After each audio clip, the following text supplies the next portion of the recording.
আপনি যদি সাম্প্রতিক সময়গুলো যদি ভালোভাবে লক্ষ্য করুন তাহলে দেখতে পাবেন যে আমেরিকার সাথে বাংলাদেশের একটু বেশি ঘনিষ্ঠপূর্ণ সম্পর্ক। মানে আমেরিকা বাংলাদেশের প্রতি আগ্রহী। কিন্তু কেন?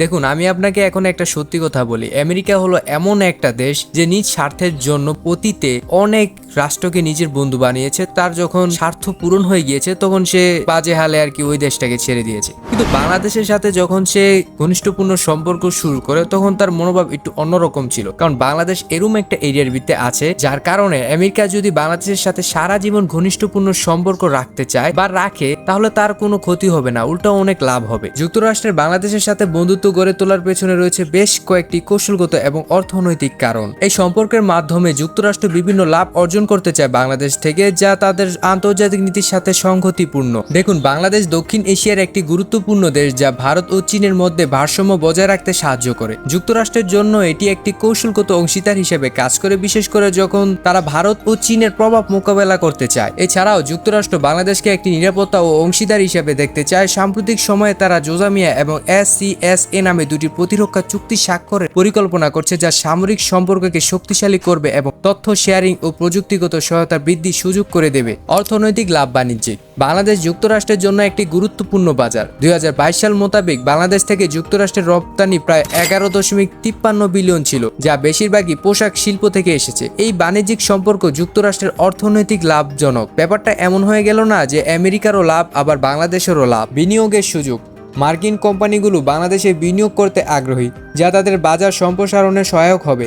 যুক্তরাষ্ট্র বাংলাদেশের সবচেয়ে বড় বিদেশি বিনিয়োগকারীদের দেশগুলোর মধ্যে একটি। এছাড়াও সাম্প্রতিক সময়ে যুক্তরাষ্ট্র ডক্টর মোহাম্মদ ইউনূসের সাথে অর্থনৈতিক বিষয়ে আলোচনা করেছেন। এই আলোচনা সেপ্টেম্বর 10 তারিখে শনিবার ও রবিবার ঢাকায় অনুষ্ঠিত হয়েছে, যেখানে বাংলাদেশের আর্থিক ও মুদ্রানীতি নিয়ে আলোচনা হয়েছিল। যুক্তরাষ্ট্রের রাজস্ব ও অর্থ দপ্তরের কর্মকর্তারা আশা করেছেন বাংলাদেশের তার প্রয়োজনীয় সংস্কারের মাধ্যমে তার অর্থনৈতিক ভঙ্গুরতা কাটিয়ে উঠতে সক্ষম হবে। এছাড়া ডক্টর ইউনূস নিউ ইয়র্কের সাবেক প্রেসিডেন্ট বিল ক্লিনটনের সঙ্গে বাংলাদেশের সাম্প্রতিক রাজনৈতিক পরিস্থিতি নিয়ে আলোচনা করেছেন, যেখানে তিনি তরুণদের আন্দোলনের গুরুত্ব তুলে ধরেন। বর্তমানে যুক্তরাষ্ট্রের সঙ্গে আমাদের দেশের সম্পর্ক খুব ভালো হলেও বাংলাদেশ এবং মার্কিন যুক্তরাষ্ট্রের সম্পর্ক ইতিহাসের বিভিন্ন পর্যায়ে পরিবর্তন হয়েছে, যা রাজনৈতিক, অর্থনৈতিক এবং সামাজিক দিক দিয়ে গুরুত্বপূর্ণ। স্বাধীনতার পরের সম্পর্ক বাংলাদেশ 1971 সালে স্বাধীনতা অর্জনের পর 1972 সালে 4 এপ্রিল মার্কিন যুক্তরাষ্ট্র বাংলাদেশকে আনুষ্ঠানিকভাবে স্বীকৃতি দেয়। সেই সময় মার্কিন সরকার বাংলাদেশকে $300 মিলিয়ন সহায়তা প্রদান করে।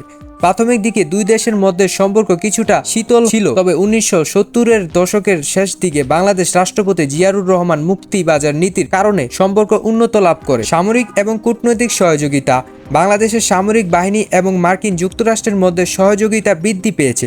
বাংলাদেশ জাতিসংঘের শান্তিরক্ষা মিশনে বিশ্বের বৃহত্তম প্রদানকারী দেশগুলোর মধ্যে একটি এবং মার্কিন যুক্তরাষ্ট্র এই উদ্যোগের সমর্থন প্রদান করে। এতক্ষণ যে কথাগুলো বললাম, এইসব কারণে তো যুক্তরাষ্ট্র অবশ্যই বাংলাদেশের সাথে ঘনিষ্ঠপূর্ণ সম্পর্ক গড়ে তুলে যদি রাখে তাহলে তো যুক্তরাষ্ট্রের কোনো ক্ষতি নেই। কিন্তু একটা কারণে এই সকল সম্পর্কের ভিতরে একটু বাধা ফেলে, সেটা হলো বাংলাদেশ সেন্ট মার্টিন দ্বীপ। সেন্ট মার্টিন দ্বীপ নিয়ে যুক্তরাষ্ট্রের উদ্দেশ্য এখনও স্পষ্ট নেই, কিন্তু বিভিন্ন রাজনৈতিক নেতা এবং গণমাধ্যমে অভিযোগ উঠেছে যে যুক্তরাষ্ট্র সেন্ট মার্টিনে সামরিক ঘাঁটি স্থাপন করতে চায়। তবে যুক্তরাষ্ট্র এই ধরনের কোনো পরিকল্পনা অস্বীকার করেছে। প্রধানমন্ত্রী শেখ হাসিনা এবং অন্যান্য রাজনীতিবিদরা দাবি করেছে যে যুক্তরাষ্ট্র সেন্ট মার্টিনে একটা সামরিক ঘাঁটি স্থাপন করতে চায়। তবে আমরা ভিতরের কথা তো সবাই জানে যে পুরো দুনিয়ায় আমেরিকার অনেক সামরিক ঘাঁটি রয়েছে, কিন্তু ভারত মহাসাগরেই শুধু তার কোনো সামরিক ঘাঁটি নেই। তাই সে অবশ্যই চাবে যে ভারত মহাসাগরে তার একটা সামরিক ঘাঁটি যেন থাকুক, যাতে সে ভারত এবং চীনের উপর নজরদারি যেমন করতে পারে।